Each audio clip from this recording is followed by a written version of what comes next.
Dysfunctional vet with war stories. I've been doing a lot of traveling because of my exposure to chemicals over in Iraq, and this is under the PACT Act. So I'm out of town many miles, about 60, roughly ballpark 60 miles from where I live. And I stop at a convenience store to get something to drink and take a break. And a fellow that's in there, he recognizes me. And he says, "Hey, I know you." And I don't recognize him at all. I said, I don't know who you are. He said, "We were in boot camp together." I said, "Man, that was eons ago." And he said, "It was." But he said, "I never forget a face." And I asked him about that, and he told me that he had gotten into law enforcement after he retired. That is, from the military, got into law enforcement, and that he had a pretty distinguished career, and he retired as a detective. And he got numerous awards for various things and so forth. He went into his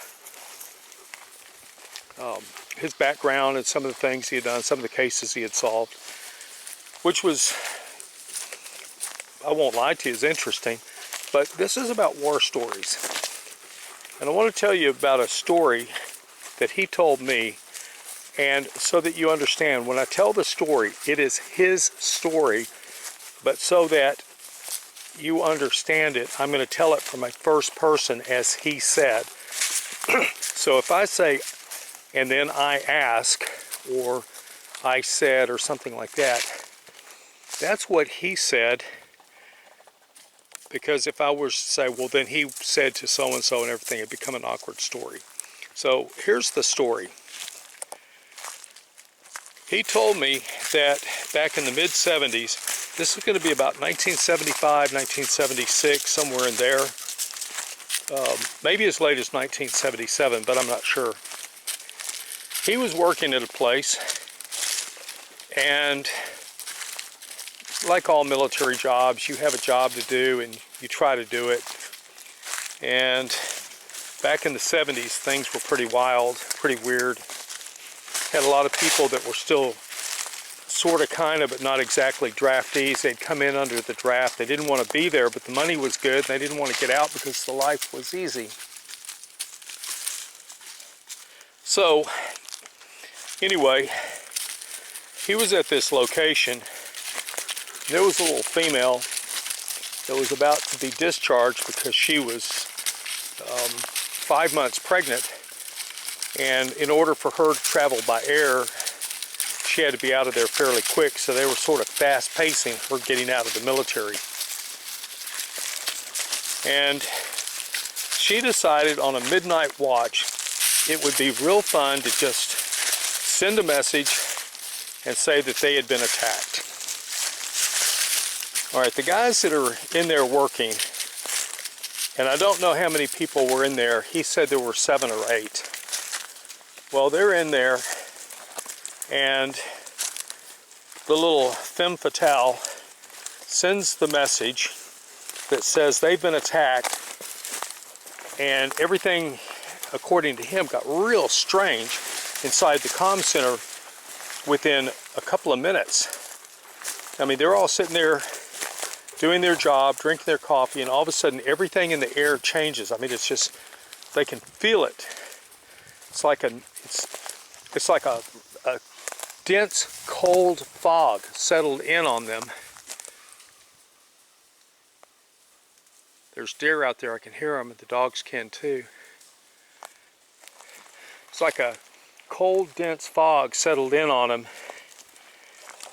and they're wondering what's going on.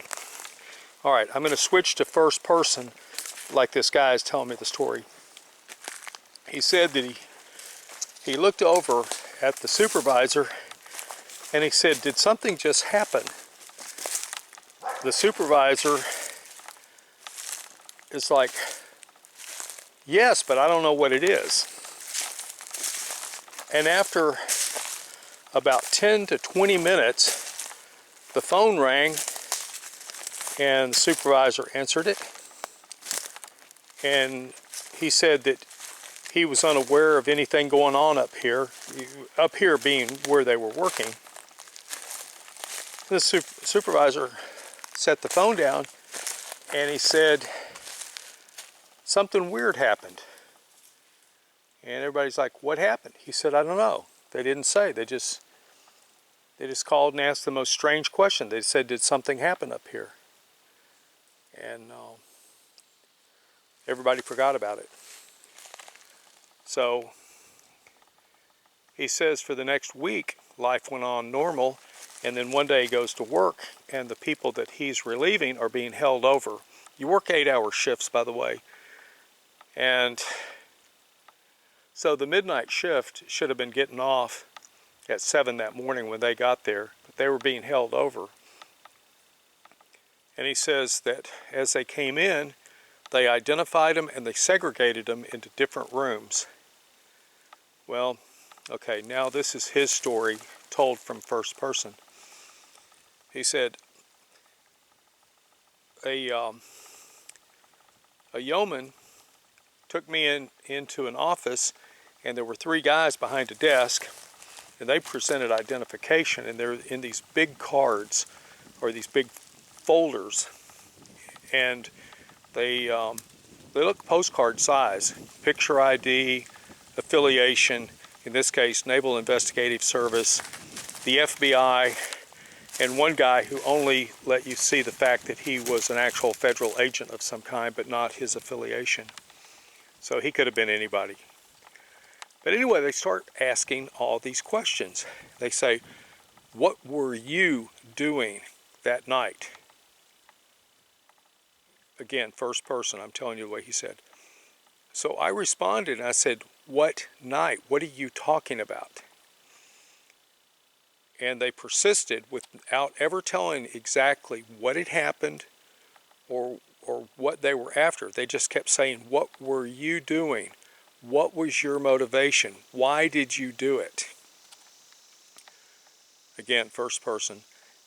He says, I don't understand what you're asking about. If you will tell me, maybe I can give you some kind of an answer, but right now I don't even know what you're asking. Again, they kept going back to this question about what are you doing, why did you do it, why were you motivated to do it, what were you thinking, and so forth. And he couldn't answer the question because he didn't know what they were talking about. Hey, Volk showed up. Hi, Volk. Haven't seen you in a while. Anyway, so eventually they told him to go to work, and he went in and he relieved whoever was there, and that guy went outside to wait for a ride back to the barracks. Or he walked. It's 3 miles. He may have walked, I don't know. But anyway, so everybody is sitting there going, what on earth went on? And the supervisor called everybody together when they had a moment to take a break from what they were doing. And he says, does anybody have a clue what's going on? And nobody confessed anything. Everybody said they had no clue what was going on. All right, let's kind of close that down for a minute. So what you've had is you had something happen where everybody got kind of aware something was going on, and then all of a sudden everything kind of went back to normal. You get the phone call. Then a couple of weeks later, you have all these guys with these big badges coming out asking all kinds of questions, and nobody knows what's going on. All right, the story stops and it picks up 2 months later. 2 months later, the supervisor calls everybody together before they go on to relieve the crew that's there then, and he says that a petty officer, 3rd class, and I don't remember what he said the name was. He did actually tell the name, I just don't remember it. In fact, I don't remember his name. But anyway, back to the story.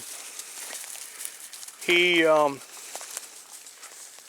said that she had been arrested, and what she did was, for her going away party, she sent a message that said that the base had just been nuked. Not the building she was in, the base. And for that, she was sent to Leavenworth without a possibility of parole for life.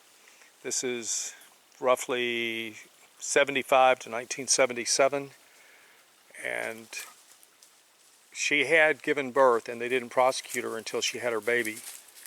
But she went to prison for life. True war story for you. And that's told by a guy who is a retired police officer who claims to have actually lived that event. I can't speak to how true it is. I can only tell you that that's what he said.